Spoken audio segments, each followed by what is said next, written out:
I don't know about you, maybe it's just me, maybe I'm the only one who feels this way, but it feels like there has been this relentless parade of sexual scandal just marching in every direction, everywhere that you look.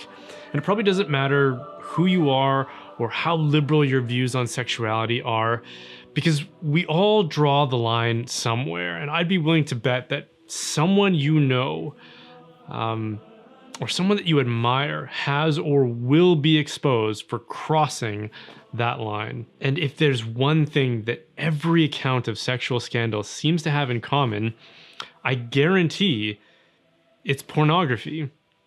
I'd be willing to stake my reputation on the claim that in almost every case in which someone has been exposed for some kind of sexual misconduct, that they were in the habit of consuming pornography. All these serial abusers that get exposed, I guarantee it, that pornography is an ingredient in their delinquency. All the marriages that break up, all the dysfunction in our youth, all the scandal and infidelity among the clergy in not just my church, but all the churches, pornography is hiding under those rugs. And if you're so willfully blind that you deny the insidious nature or effects of pornography, let me just offer a few facts for your consideration, and then I'd like you to weigh that against the apparent good that you think pornography has contributed to society. It's estimated that the people compulsively accessing pornography while at work, just through the time that is wasted doing that, that costs the US economy over $16 billion every year. Some studies have shown that porn use directly causes erectile dysfunction. And I'm not talking about like in old people, I'm talking about in teenagers and young men who are otherwise completely healthy. And this is confirmed by the fact that as soon as in these studies they removed porn use from that equation, their dysfunction just magically disappeared. Men who use pornography regularly reported significantly higher, almost double in several of these cases, higher rates of loneliness, dissatisfaction with their appearance, and just general insecurity when compared to those who do not use porn. Researcher Laura Brand, who I think has interviewed more serial killers than anyone else, has claimed that pornography in all of her interrogations reoccurs as a common ingredient among their influences. And famous serial killers in their cases like Ted Bundy, Jeffrey Dahmer, John Wayne Gacy, they all profess to having an addiction to porn and trace their bloodlust and their actions to its influence. Porn use correlates to increased rates of pregnancy, depression, sexual confusion, and lowered self-esteem among teenagers.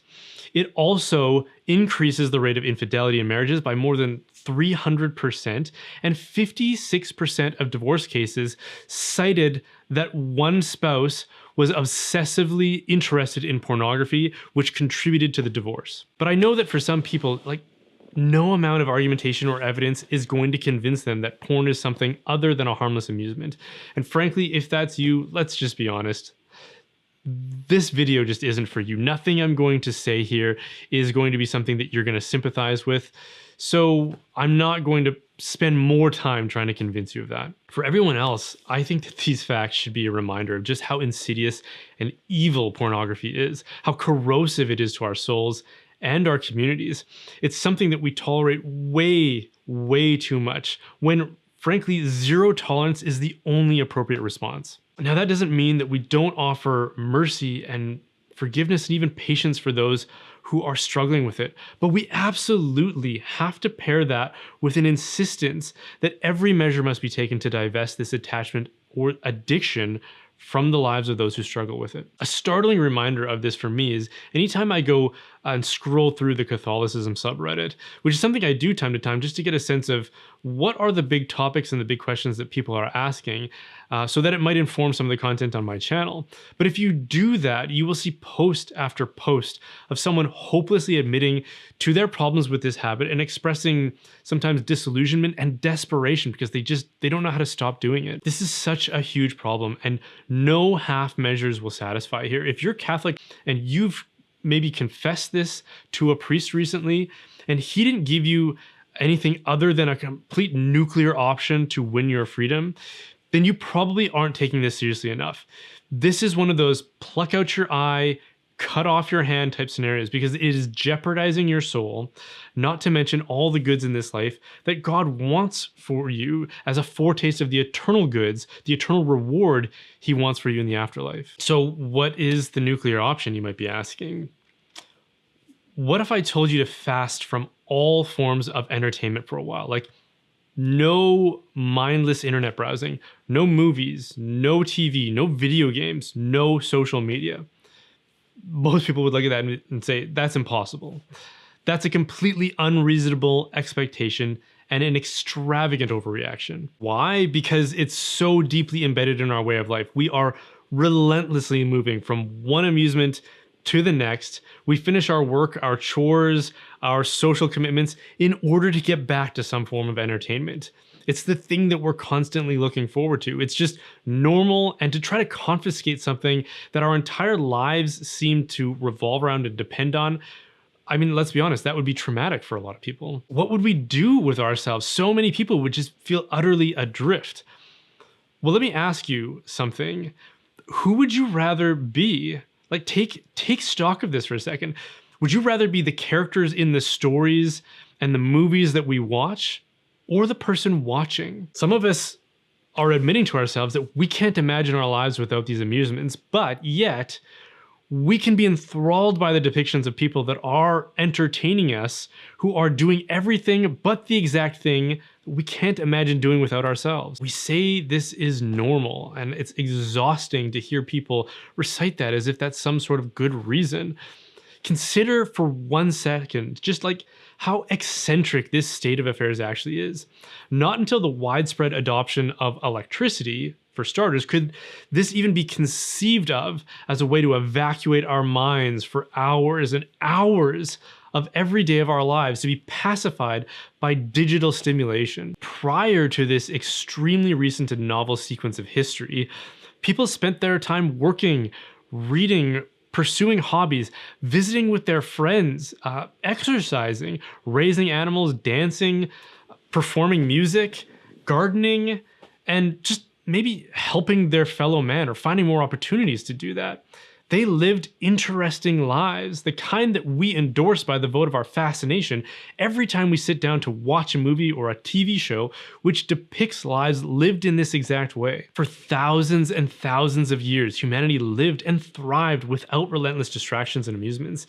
It's us who are the eccentric exception living through this experimental period of history that, let's be honest, is yielding all kinds of unintended, unexpected, but frightening manifestations of our own dysfunction. It is a bizarre obsession, and the fact that we can't even fathom giving it up, and the fact that my even suggesting such a thought experiment probably arouses an indignant reaction in a lot of people just proves how disordered and how aberrant our attention to this compulsion is. So, what does this have to do with pornography? Well, pornography is a disordered form of entertainment, but I would argue that any entertainment consumed by a relentless pursuit of entertainment is a disordered form of entertainment. We've created a disordered appetite for amusements by this relentless pursuit, and the more we do so, the more it demands greater and greater stimulation. The more our daily diet of TV and movies is fed, the more it begins to actually dissatisfy us. So we move on to video games or more intense genres of media. Our musical tastes, they become more intensely provocative or distorted, literally distorted. I play the guitar, I've got one sitting here in the back corner, and think about how the acoustic guitar was the instrument of choice for so many years and incarnations of rock and roll and popular music until that just wasn't interesting enough, and we had to add distortion and amplification to it in order to get the stimulation we didn't from more moderate forms of music. An easily bored person is someone who will require more extreme stimulants to arouse them out of their boredom, and I promise you, whatever else you might say about this generation, we are a bored and boring people. And don't mistake what I'm saying here. I'm not saying that entertainment itself is intrinsically evil, but I am saying that we who are morally compromised or fallen, we who have disordered passions and appetites, we can't moderately consume something that stimulating without it becoming compulsive and further distorting our passions and our appetites. This progression of needing ever greater stimulation from our amusements is what eventually accumulates into what you could call a desire, but probably feels more like a need for something like pornography. The point here being that our insatiable appetite for entertainment media is eccentric and excessive, and it keeps us from living lives of dignity and from discovering the true adventures that we'd rather be spectators of than participants in. Secondly, and there's no denying this fact, if this wasn't a fixture of our lives, then neither would pornography be. Don't misunderstand that point. I'm not saying that everyone who watches TV will eventually become a porn addict, but I am saying that if you find yourself using porn against your better judgment, your rich media consumption is the cornerstone of that problem. I promise you. Nobody initiates or starts their habitual consumption of entertainment media with pornography. They end up at pornography because nothing else gives them the pleasure it promises after a time. A person who finds themselves watching porn and hating themselves for it could have that remedied if they divested themselves of all forms and means of entertainment media. And yes, from within the cultural context that we live in, that might be extreme. But virtue is extreme. I promise you that if there was a time travel scenario where someone could go back in time and abduct someone like Plato, Aristotle, or even Epicurus, who is the founder of hedonism, and then brought them back to our age and showed them how it is that we live, I guarantee they would find our media consumption gluttonous and repulsive. And then if that isn't enough, imagine explaining to them that most men are in the habit of retreating to the dark recesses of their homes to peep on other people having sex. They would be aghast with revulsion. We are so desensitized to it that we can't see it for what it is. But try to look at it with fresh eyes, the way that they might, and I think you'll come to realize that we've made a bad trade here. Our humanity, our dignity, our souls, for base level amusements. We're trading learning, fitness, reading, crafts, hobbies, and skills we could be learning. We're trading quality time spent with friends and loved ones.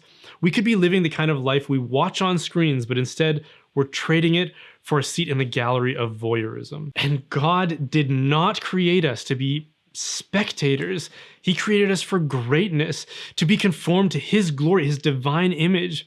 And God is no passive observer. He's a creator. It's in His nature. He gives. He doesn't consume. And if there's any doubt that entertainment media reduces us to mere idle consumers, then remind yourself of the fact that this is the targeted means by which consumer advertisers place their efforts to manipulate us when we are at our most vulnerable in like this pacified, mindless condition. This form of stimulation, it pacifies the activity of our minds, that which makes us uniquely human, and then primes them for the delivery of sophistic messaging designed to get us to consume products that we don't need and would likely pay little interest to if we hadn't already given our minds over, and our souls over for that matter, to the consumption of trivial amusements in the form of entertainment media. So for my part, I'm refusing to take part in that transaction anymore.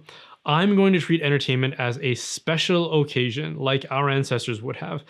I've resolved, and now apparently I'm confessing this publicly, or I'm announcing it publicly, to avoid TV, movies, music, video games, and mindlessly scrolling on social media. And since it's Lent, this is the perfect time to test this theory that I'm proposing. Try it for 40 days. And at the end, if you find that you're less bored, you're less restless, less anxious, more able to concentrate and focus on the things that you want to focus on, more attentive to the world around you, and finding more time and interest for worthwhile pursuits, maybe it will be an experiment worth extending for the rest of your life. Can I indulge your patience for a second and ask for some help with my channel? I don't do this kind of work full time, that is like YouTube production. I do try to hold down a full-time job, or actually two in my case, to keep this whole thing going. And that means a sacrifice of time and therefore income to make all of this possible. Now, compared to the number of viewers that I get on a weekly basis, a very small fraction of them are offering their support to keep this whole thing going. And in fact, a few have offered to make even bigger sacrifices, but I would much rather that the many contribute small amounts than a few making large amount contributions. And honestly, if the 10 to 20,000 people who watch my videos on a weekly basis and who apparently get some value out of them just like once a year drop $5 into the tip jar, then we'd be covered in our expenses for the year and we'd be all set. And I'm counting on the assumption that a once a year $5 contribution or sacrifice is realistic for most people. So if that's persuasive and you do want to help out, there's a couple ways that you can make a contribution. You can go to my website by visiting brianholdsworth.ca/support, or you can join me in my locals community to get exclusive content and opportunities to interact with me, as well as other like-minded members of the community, by visiting brianholdsworth.locals.com, and both links will be available in the description.